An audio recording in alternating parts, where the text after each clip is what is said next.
الرحمن الرحيم.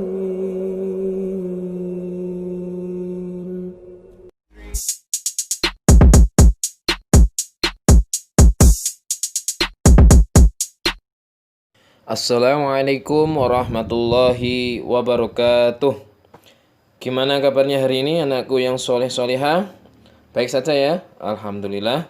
Di pagi hari ini Ustadz akan menyampaikan pembelajaran PAI dan Budi Pekerti bab 5 tentang keteladanan Rasulullah Shallallahu Alaihi Wasallam dan sahabatnya.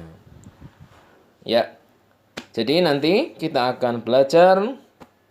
Satu adalah keteladanan Rasulullah Shallallahu Alaihi Wasallam dalam kehidupan sehari-hari, ya, berkeluarga dan bermasyarakat. Kemudian yang kedua adalah keteladanan para sahabatnya, khususnya Khulafaur Rasyidin. Oke, mari kita mulai semuanya pembelajarannya dengan membaca basmalah bersama. Bismillahirrahmanirrahim. Adapun tujuan pembelajaran pada kali ini adalah yang pertama, kalian mampu memahami dan menjelaskan keteladanan Rasulullah Shallallahu Alaihi Wasallam. Ya, kemudian yang kedua adalah kalian mampu memahami dan menjelaskan keteladanan sahabat-sahabatnya. Oke, mari kita mulai. Sebelum dimulai, jangan lupa dipersiapkan bukunya dan alat tulisnya. Anak-anak yang solih dan solihah, sekarang mari kalian amati gambar yang Ustadz tampilkan di layar berikut ini. Gambar yang pertama bisa dijelaskan bahwa ada orang tua yang sedang menasihati kedua anaknya, di mana nasihat itu adalah anak-anak harus selalu mencontoh akhlak Rasulullah Shallallahu Alaihi Wasallam. Ya. Kemudian gambar yang kedua bisa dijelaskan ada seorang anak perempuan meminta izin kepada bundanya sebelum pergi ke sekolah. Kemudian gambar yang ketiga itu adalah ada dua anak yang solih, ya, dua anak laki-laki, dia bertemu, ya, di samping masjid, ya, atau di depan masjid. Kemudian mereka berjabat tangan ketika bertemu. Kemudian terakhir adalah ada gambar sebuah keluarga di mana keluarga itu sedang makan, ya. Tak lupa mereka membaca doa sebelum makan. Ya. Jadi dari gambar 4 tadi, ya, dapat dijelaskan itu semuanya adalah termasuk perilaku-perilaku keteladanan dalam kehidupan sehari-hari. Oke, ya.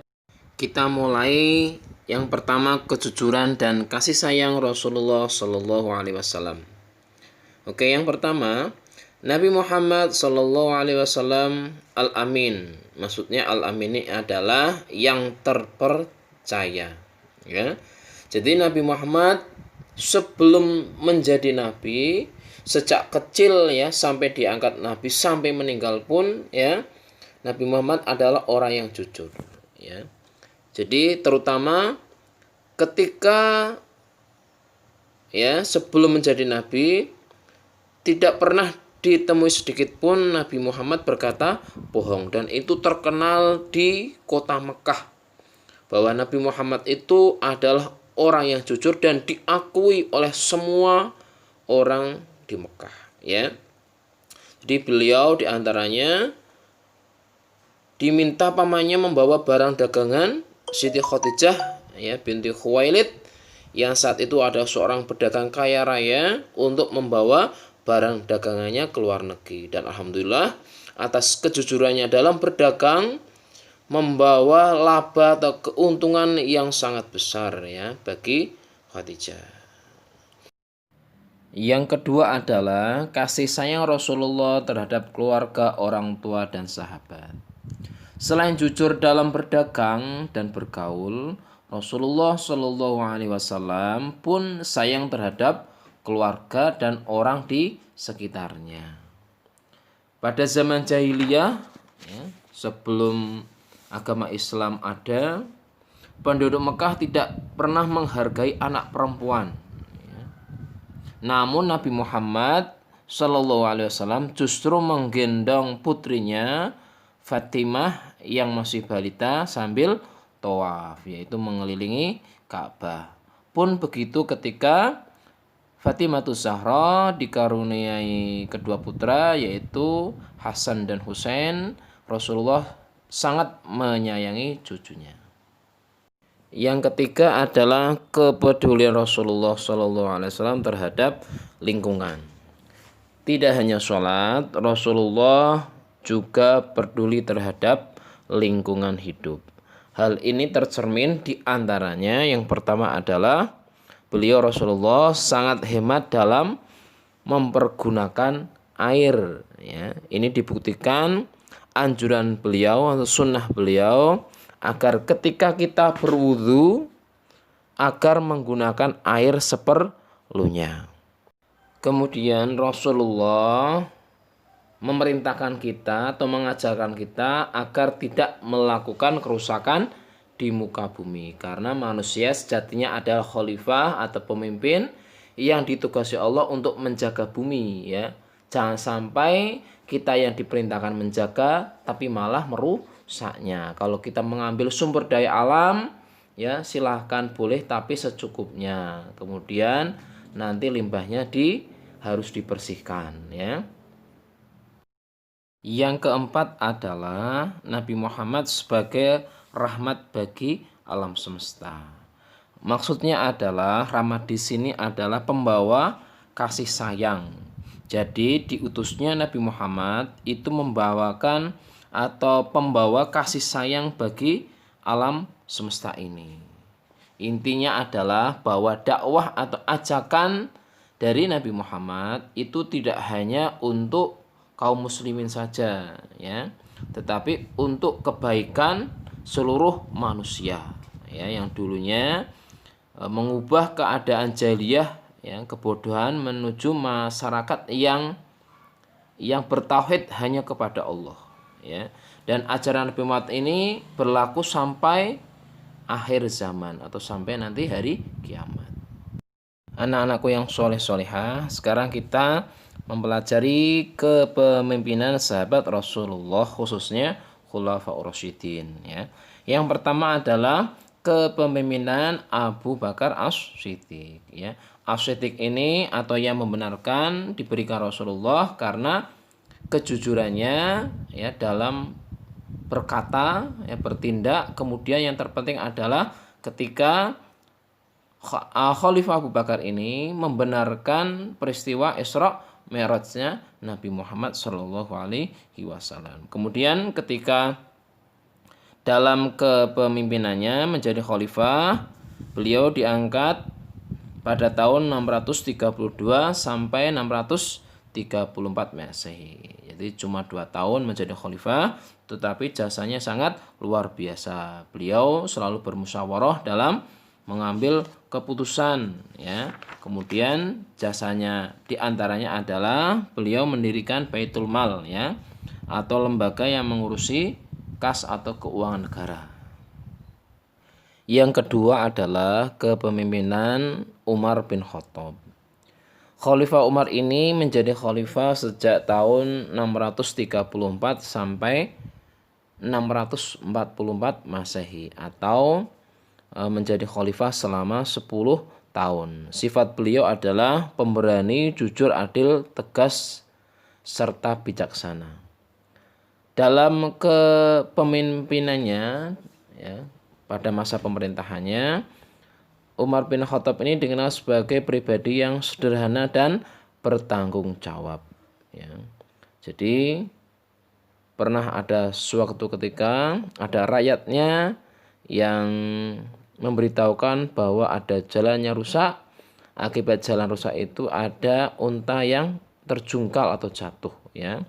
Niscaya setelah itu besoknya Khalifah Umar ini langsung memperbaiki jalan tersebut sehingga bagus kembali.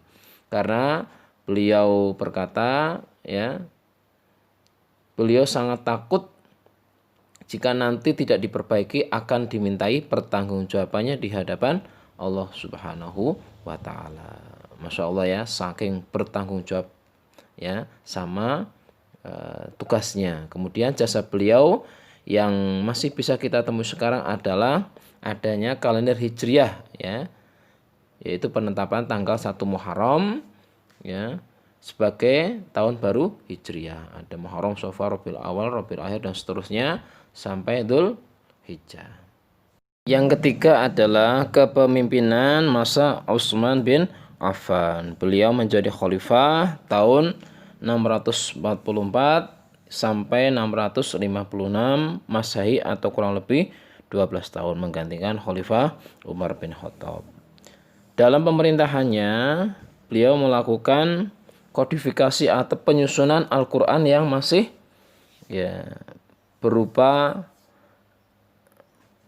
ya masih ditulang belulang, masih dipatu, ya, pelepah kurma dan sebagainya masih dikumpulkan jadi satu, belum dijadikan satu mushaf, ya, satu kitab atau satu buku, ya. Karena ketakutannya beliau akan hilangnya Al-Qur'an, maka diperintahkanlah sahabat beliau Zaid bin Sabit, ya, dengan ketuanya untuk menyalin ulang ayat-ayat Al-Qur'an untuk menjadi satu buku atau satu mushaf. Kemudian setelah jadi diminta untuk memperbanyak 4 mushaf lagi yang dikirim ke Mekah, kemudian ke Suriah, ke Kufah dan ke Basra. Yang terkenal dengan nama mushaf ini karena dibuat masa Utsman bin Affan dikenal dengan nama Mushaf Utsmani. Beliau ini khalifah yang sangat kaya raya, ya. Beliau ini menantu Rasulullah, saking kaya rayanya beliau menyumbangkan sepertiga hartanya, ya, dalam perang Tabuk, ya, perang melawan orang Romawi. Yang keempat adalah kepemimpinan Ali bin Abi Thalib. Ali ini adalah masih sepupunya Rasulullah, anak dari pamannya, ya. Beliau adalah khalifah yang keempat. Khulafaur Rasyidin itu pemimpin yang mendapat petunjuk, atau Khalifatur Rasyidin, Khalifaur Rasyidin yang keempat. Ali bin Abi Thalib ini menjadi khalifah kurang lebih 5 tahun, ya, menggantikan Khalifah Utsman pada tahun 656 sampai 661 Masehi. Beliau adalah khalifah yang pemberani, ya. Beliau seorang pemimpin yang peduli terhadap pendidikan. Sebagai contohnya, beliau mendirikan beberapa madrasah atau sekolah untuk belajar anak-anak, ya. Di samping itu, beliau mengharuskan pegawainya, bawahannya untuk selalu bersikap jujur, ya, cakap, ya, dalam mengelola pemerintahan serta bertanggung jawab, ya. Beliau memajukan berbagai bidang ilmu, ada bahasa, kemudian beliau juga mengembangkan bidang pembangunan terutama di kota Kufah, ya, kota Kufah. Kufah itu Irak sekarang, ya, sebagai pusat tafsir, ya. Kemudian ilmu hadis, ilmu nahwu, cara membaca kitab gundul itu kalau kalian di pondok, serta ilmu pengetahuan lainnya. Ya, demikianlah pembelajaran untuk bab 5 anakku yang soleh-solehah, yaitu tentang keteladanan Rasulullah yang meliputi Rasulullah yang alamin atau yang terpercaya. Kemudian yang kedua adalah Rasulullah yang sayang terhadap orang tua, terhadap anak, keluarga, dan lingkungan. Kemudian Rasulullah yang selalu peduli terhadap lingkungan. Kemudian yang terakhir adalah Rasulullah diutus sebagai rahmat, ya, atau pembawa kebaikan bagi alam semesta dari mulai beliau diutus, ya, sampai nanti hari kiamat. Kemudian yang kedua adalah kepemimpinannya para sahabat, ya, terutama Khulafaur Rasyidin, yaitu ada 4. Yang pertama adalah Khalifah Abu Bakar As-Siddiq. Beliau menjadi khalifah kurang lebih 2 tahun, kemudian digantikan oleh Khalifah Umar bin Khattab. Beliau memimpin selama 10 tahun. Kemudian setelah beliau meninggal digantikan oleh Khalifah Utsman bin Affan. Beliau menjadi khalifah kurang lebih 12 tahun. Kemudian ketika beliau meninggal digantikan Khalifah Ali bin Abi Thalib, dan beliau menjadi khalifah kurang lebih 5 tahun. Nah, demikianlah yang bisa Ustadz sampaikan. Tak lupa Ustadz berpesan selalu jaga sholatnya, sholat 5 waktu jangan sampai terlambat, diusahakan awal waktu. Kemudian jangan lupa qobliyah badiahnya dilatih terus, ya. Kemudian jangan lupa sholat tahajudnya minimal diusahakan sekali dalam seminggu, ya, diusahakan. Kemudian tak lupa selalu tilawah, menambah suratnya. Kemudian selalu jaga kesehatan, ya, supaya kita semuanya lebih mudah, lebih sempurna dalam beribadah. Demikianlah yang bisa saya sampaikan. Assalamualaikum warahmatullahi wabarakatuh.